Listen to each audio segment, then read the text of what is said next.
Miami Mayor Thomas Regalado and Commissioner Mark Sarnoff sued state transportation officials on Monday to stop them from considering a cheaper, plain vanilla design for a new Interstate 395 overpass downtown in place of a long-promised signature bridge.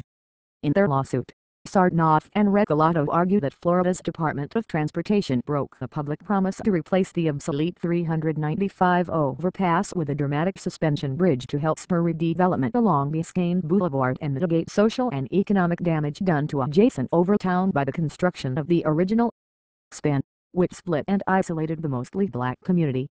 The suit calls the state's less ambitious plan for a segmental box bridge a bait and switch.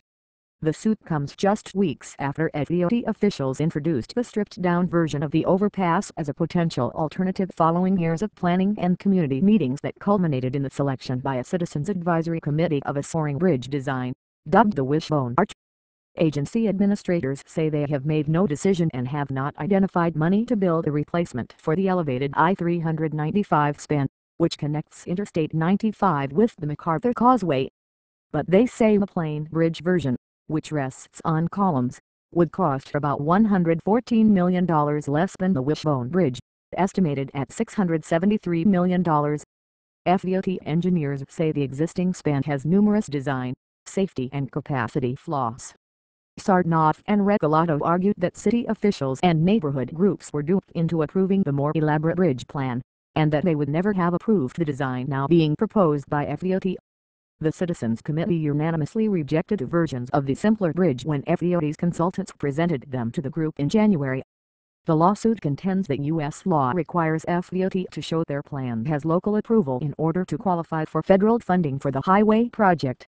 Since the local approval was based on a different design, they argued, FDOT's revised project should not qualify for federal money. FDOT baited the public with a signature bridge and is now switching to a plain Jane segmental box bridge, the suit says. The suit, filed in Miami-Dade Circuit Court, is seeking an injunction from a judge to force FDOT to adhere to its original design plan.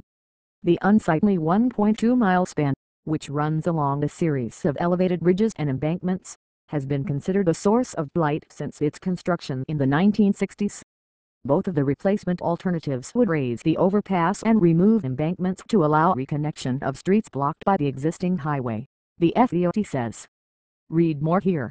http://www.miamiherald.com/2013/18/3292844 Miami Mayor Commissioner Sue Florida. Doc HTML number sign story link equals CPE